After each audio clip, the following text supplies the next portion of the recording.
یہ تجھے سمجھا رہا ہے، لہٰذا اس سمجھ پہ قائم رہنا، تکبر نہ کرنا، ایک ہی تو منٹ لگتا ہے، یہ تجھے سمجھا رہا ہے۔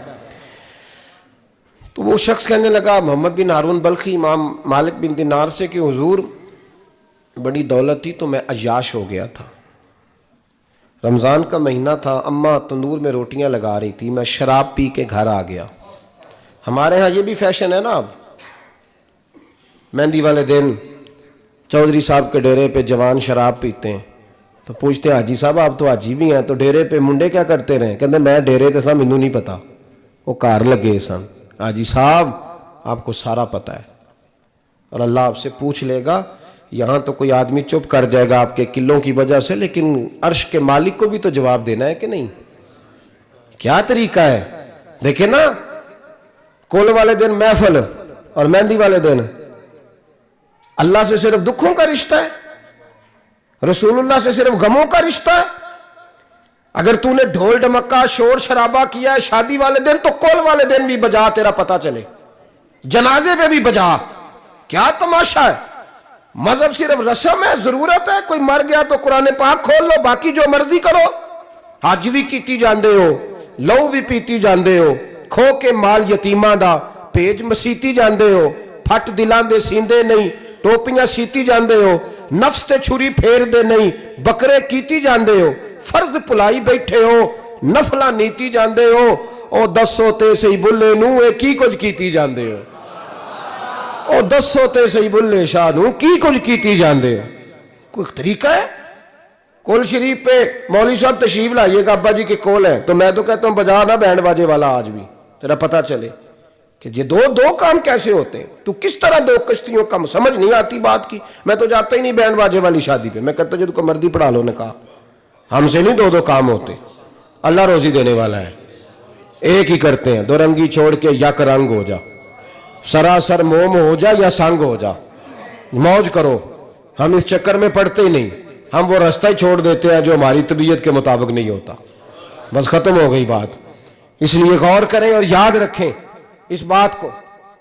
امام مالک بن دینار رحمت اللہ علیہ فرماتے ہیں مجھ سے کہنے لگا پیسے آئے تو میں عیاش ہو گیا، رمضان کا مہینہ تھا، عصر کے بعد میری اماں افطاری کی تیاری کر رہی تھی، میں گیا، میں نے کہا شراب پی ہوئی، اماں روٹی دے، تو اماں کہنے لگی شرم کر، شرم کر، روزہ رکھا نہیں تو جنہوں نے رکھا ہے ان کا تو خیال کر۔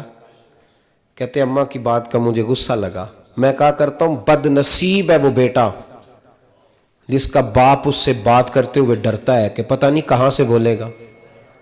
بد نصیب نہیں وہ بیٹا جس کی ماں اس سے بات کرتے ہوئے سہم جاتی ہے کہ پتہ نہیں کون سی بولی بولے گا۔ بد نصیب نہیں کہ ماں باپ بھی جس سے کھول کے بات نہ کر سکیں۔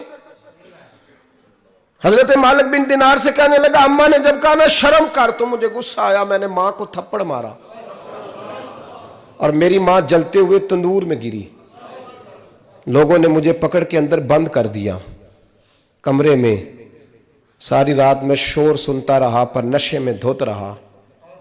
سویرے آنکھ کھلی تو میری بیوی بیگ باندھ رہی تھی، میں نے کہا کہاں جا رہی ہو؟ کہنے لگی جو ماں کا نہیں بنا میرا کیسے بنے گا؟ وہ میں نے کہا میری اماں کا، وہ تو لوگوں نے رات کو دفن کر دی جنازہ پڑھ کے۔ تڑپ کے کہنے لگا مجھے کیوں نہیں بتایا؟ تو کہتے ہیں لوگ کہنے لگے تیری مرتی ہوئی ماں کہہ گئی تھی اسے میرا منہ نہ دیکھنے دینا، میرے جنازے کے قریب نہ آئے۔ حضرت مالک بن دینار فرماتے ہیں جب اس نے یہ بات سنائی تو میں نے بھی اس کے منہ پہ تھپڑ مارا، میں نے کہا تو اسی قابل ہے۔ کہتے ہیں وہ رونے لگا، حضور دعا کرے اللہ مجھ سے راضی ہو جائے۔ کہنے لگا جب ماں کی انتقال کی خبر ملی تو میں نے کلاڑی لے کے وہ ہاتھ کاٹ دیا جس سے ماں کو مارا تھا، میں نے ساری جائیدادیں خیرات کر دیں۔ 24 سال ہو گئے، 24 سال ساری رات نماز پڑھتا ہوں، روزہ رکھتا ہوں، حج کرتا ہوں، پر ہر سال کوئی آ کے کہتا ہے جا دوڑ جا تیرا کوئی نہیں قبول ہوا۔ حضور دعا کرے مالک راضی ہو جائے۔ فرماتے میں تھپڑ مار کے آ گیا، میں نے کہا تجھ سے راضی ہو جائے اتنے ظالم سے؟ امام مالک فرماتے ہیں رات کو آ کے سویا تو مجھے خواب میں رسول پاک کا دیدار ہوا، تو نبی پاک علیہ السلام نے فرمایا مالک تو اسے مایوس کیوں کر آیا ہے، اللہ تو بڑا مہربان ہے۔ کہا حضور ماں کے نافرمان کو معافی کیسے ملے گی؟ تو امام مالک فرمانے لگے نبی کریم نے وہ دیدار ہوا۔ تو نبی پاک علیہ السلام نے فرمایا مالک تو اسے مایوس کیوں کر آیا ہے، اللہ تو بڑا مہربان ہے۔ کہا حضور ماں کے نافرمان کو معافی کیسے ملے گی؟ تو امام مالک فرمانے لگے نبی کریم نے فرمایا جا اسے جا کے بتا دے تجھے قیامت میں تیری ماں کی وجہ سے بخش دیا جائے گا۔ کہا حضور اماں کی وجہ سے کس طرح؟ تو محبوب فرمانے لگے اس کی ماں قیامت میں اس کے خلاف مقدمہ دائر کرے گی رب کریم کی عدالت میں، اے اللہ میں نے 9 ماہ پیٹ میں رکھا، درد سہ کے اسے جنا، جگر کا خون پلا کے پالا، اور اسی نے مجھے قتل کیا۔ رب کریم اس کی ماں کا مقدمہ سن کے کہے گا اٹھاؤ اس کو دوزخ میں پھینکو، اس نے ماں جلائی تھی اسے بھی جلاؤ۔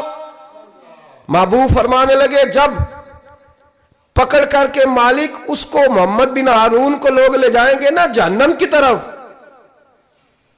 ابھی فرشتے گھسیٹیں گے ہی تو پلٹ کے پھر اماں کی طرف دیکھے گا، اور دوسری دفعہ پھر گھسیٹیں گے تو پلٹ کے دیکھے گا، اور تیسری دفعہ پھر پلٹ کے کہے گا اماں یہ مجھے جلانے لگے، اماں یہ جہنم میں پھینکنے لگے۔ میرے حبیب فرمانے لگے وہ جل کے مرنے والی ماں وہاں بھی بول پڑے گی، کہے گی یا اللہ چل میں نے معاف کیا تو بھی معاف کر دے، اے اللہ میں نے معاف کیا تو بھی معاف کر دے، اللہ تو معاف کر دے اسے،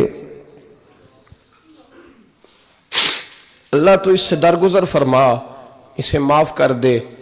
میرے محبوب پاک علیہ السلام فرماتے رب کریم کہے گا اس نے تجھے جلایا، تو کہے گی اللہ یہ تو بیٹا تھا اس نے جلا دیا، میں ماں ہوں، میرے سامنے جلے تو میں کیسے برداشت کر سکتی ہوں؟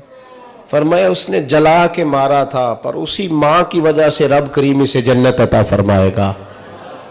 پلٹا جا کے ماں کے پیروں میں بیٹھ، جا سویرے ان پڑھ باپ سے دعا کرایا کر، جا بالکل انگوٹھا چھاپ باپ سے صبح دعا کرایا کر، دیکھ رب کریم تیرے لیے رحمتوں کے دروازے کھول دے گا۔